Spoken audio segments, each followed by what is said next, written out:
जय हिंद दोस्तों, आज हम लेकर आए कक्षा 10 का अर्धवार्षिक का हिंदी का पेपर मॉडल पेपर।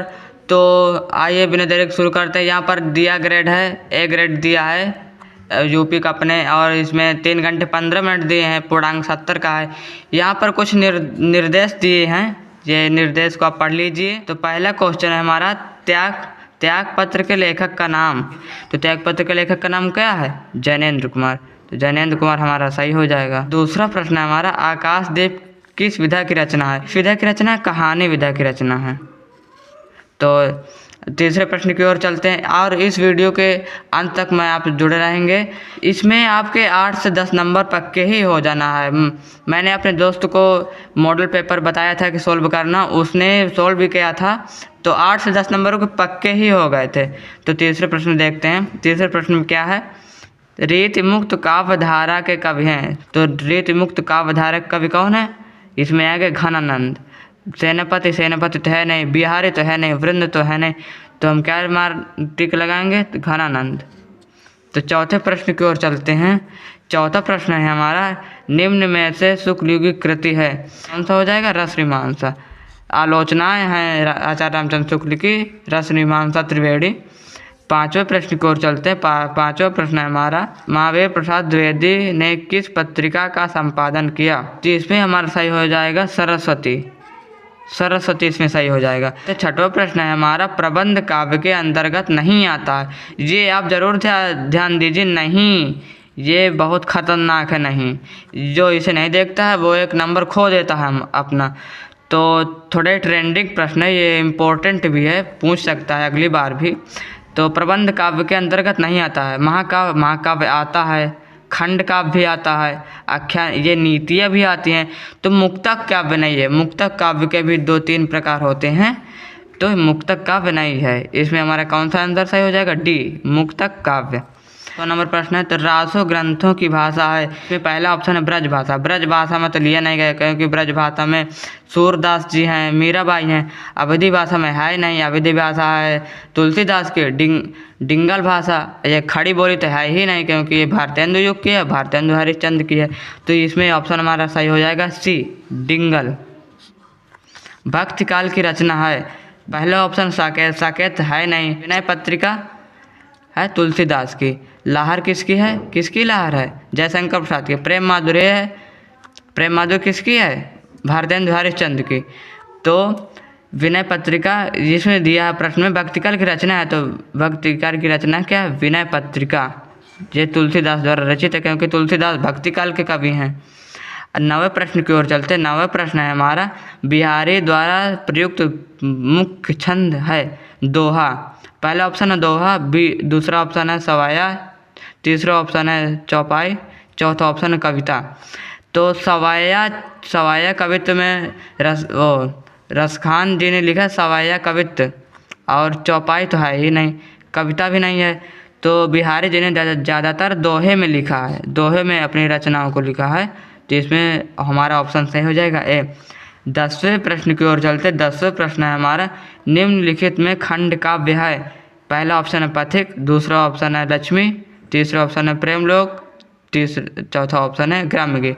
तो इसमें हमारा सही हो जाएगा पथिक। ये रामनरेश त्रिपाठी द्वारा रचित पथिक मिलन, ये 2 खंड काव्य है, मोस्ट इम्पोर्टेंट है, इसमें आप टिक लगा दीजिए, ये हर बार पूछा जाता है। तो आइए 11वें प्रश्न की ओर चलते हैं। 11वां प्रश्न हमारा, करुण रस का आलम्बन विभाव कौन है? तो पहला ऑप्शन है विकृत आकार, मतलब बड़ा आकार।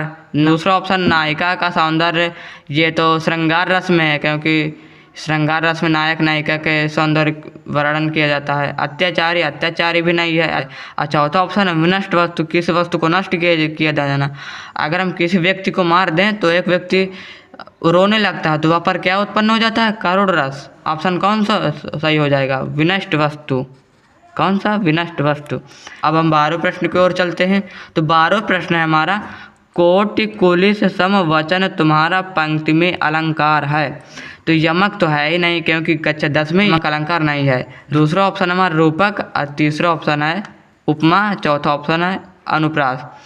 तो यहाँ पर आप ध्यान दीजिए, जहाँ पर यहाँ पर सम आ गया है। जहाँ पर सा, सी, से, सरिस, सम, समान, भांति आ जाए वहाँ पर क्या होगा वहाँ पर होगा उपमा अलंकार। तो यहाँ पर हमारा ऑप्शन नंबर सी सही हो जाएगा। 13 प्रश्न है हमारा, नील सरोरु श्याम सरुण अरुण बारिज नयन करम सरोरु नयन तुलसी भरे सने जल। इसमें छंद है, पहला ऑप्शन है ए दोहा, बी ऑप्शन है रोला, सी ऑप्शन है बरावे, डी ऑप्शन है सोरठा। तो इसमें हमारा सही हो जाएगा रोला।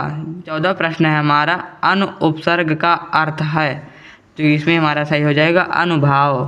क्या सही हो जाएगा? अनुभाव, ऑप्शन नंबर ए। 15 प्रश्न की ओर चलते हैं। 15वां प्रश्न है हमारा, वा प्रत्यय से युक्त शब्द है। तो पहला ऑप्शन नंबर ए है बुलावा, इसमें भी लास्ट में वा मिल रहा है।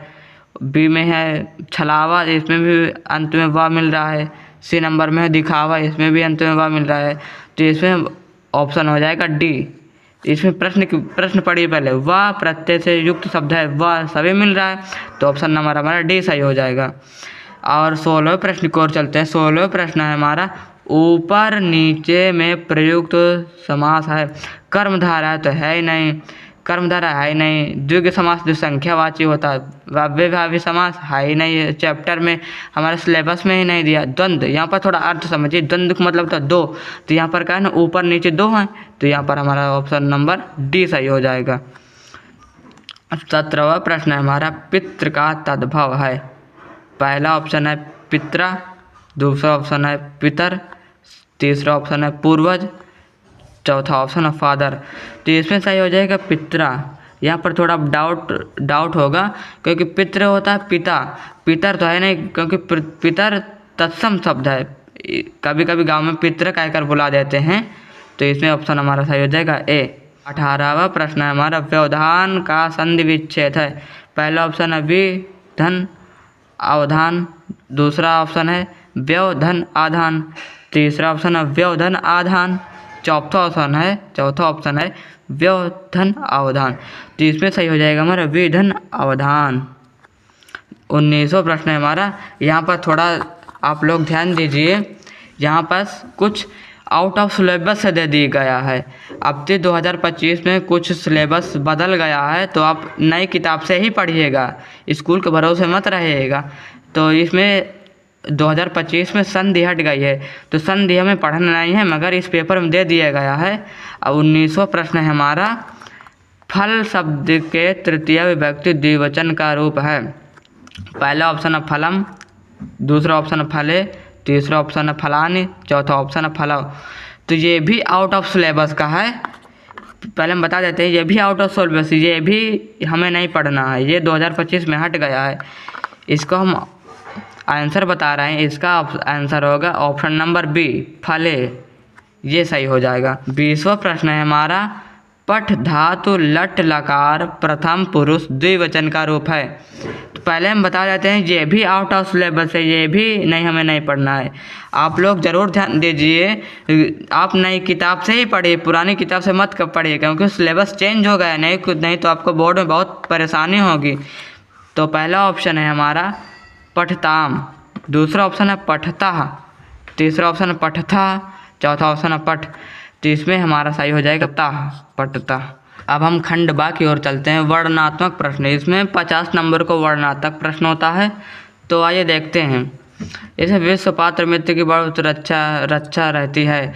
तो आप इस गद्य को समझिए, समझ कर ही अपने कॉपी में लिखिए। तो विश्व मित्र यहाँ पर आ गया, तो क्या हो जाएगा मित्रता।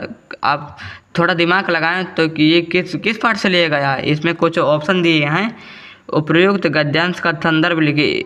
इनके सामने आपके अंक भी निर्धारित किए गए हैं कि इसमें आपके कितने नंबर मिलेंगे।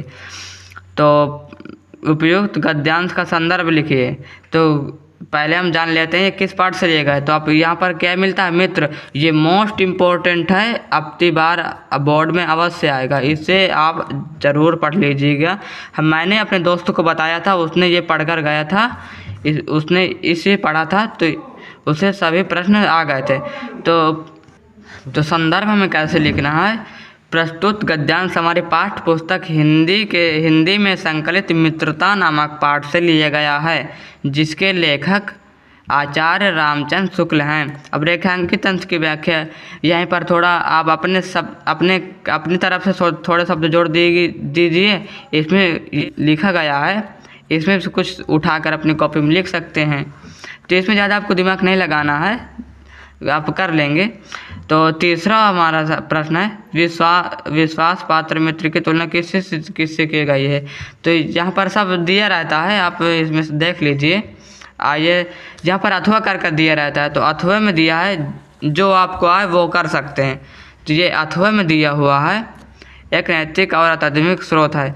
ये इसे आप पढ़ लेना, ये मोस्ट इम्पोर्टेंट है। ये नहीं है इम्पोर्टेंट, फिर भी पढ़ लीजिएगा। ये अथवा में दिया रहता है, जो भी आपको वो कर सकते हैं।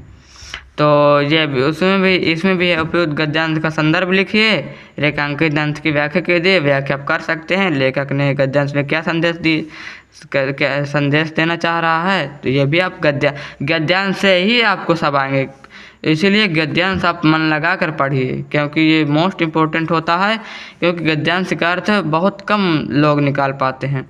तो 22वें प्रश्न की ओर चलते हैं। यहाँ पर हमारे दिए निम्नलिखित पद्यांश पर आधारित प्रश्नों के उत्तर दीजिए। तो चरण कमल बंधव हरिराई, चरण कमल बंधव हरिराई पाठ 1 में आपने पद में पढ़ा होगा। सूरदास द्वारा रचित है, ये सूरदास रचित है। तो इसके प्रश्न दिए गए हैं। उपयुक्त गद्यांश का संदर्भ लिखिए। तो इसमें आप ध्यान रखिए, जब हम संदर्भ लिखेंगे तो कैसे लिखेंगे, तो सुनिए ध्यान से।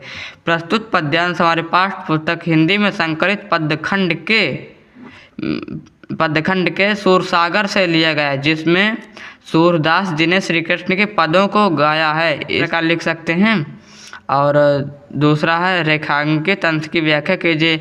आप इसकी रेखांकित अंश जितने पर रेखा खींचिए उतना ही आपको व्याख्या हिंदी में करना है। तो जय की कृपा अंगुली जिसकी कृपा से लंगड़ पर्वत को लांग जाता है और अंधे को सब कुछ दिखाई नहीं लगता बस। और बार बार बंधोती पाई में कौन सा अलंकार है, बाबा के वृद्धि हो रहे इसलिए अनुप्रास अलंकार है। अथवा में भी दिया है, जो आपको आए पद में भी अथवा दिया होता है, और इसमें 6 अंक निर्धारित रहते हैं। जैसे यहाँ पर तुलसी द्वारा रचित है। अब जो भी कर सकते हैं, आपका मन चाहे जो भी कर सकते हैं। तो 23वें प्रश्न की ओर चलते हैं। 23वें प्रश्न दिया है हमारा, निम्नलिखित संस्कृत गद्यांश में किसी एक का संदर्भ सहित हिंदी में अनुवाद कीजिए। यहाँ पर देखिए संदर्भ लिखा हुआ है, इसे भी संदर्भ में ही अनुवाद करना है। संदर्भ इसका संदर्भ कैसे लिखेंगे। प्रस्तुत संस्कृत हमारी हिंदी में संकलित संस्कृत खंड के वाराणसी नामक पाठ से लिया गया है। इसमें वाराणसी की अलौकिक चित्रण किया गया है। इस प्रकार आप लिख सकते हैं और इसका अर्थ निकाल सकते हैं। इसे अब वाराणसी मोस्ट इम्पोर्टेंट हर बार पेपर में आता है, तो वाराणसी पाठ को आप पढ़ लीजिए। ये 5 नंबर का आता है, 2 + 3 = 5 नंबर का आता है। इसे भी अथवा करके दिया है। तो उधर देखते हैं क्या दिया है। यह भी वाराणसी नामक पाठ से दिया गया है, यह भी वाराणसी नामक पाठ से दिया गया है। आपका जो मन चाहे वो लिख सकते हैं। तो वाराणसी पाठ को आप पढ़ लीजिएगा, ये इम्पोर्टेंट है, हर बार पेपर में पूछा जाता है। तो 24वें प्रश्न की ओर चलते हैं। 24वां प्रश्न है हमारा, निम्नलिखित पद्यांशों में से किसी एक का संदर्भ सहित हिंदी में अर्थ लिखिए। तो उत्तम समुद्र से हिमाद्रश्च दक्षिणम सर्वतद् भारतम नाम भारतीय संतिथि अथवा दिया है।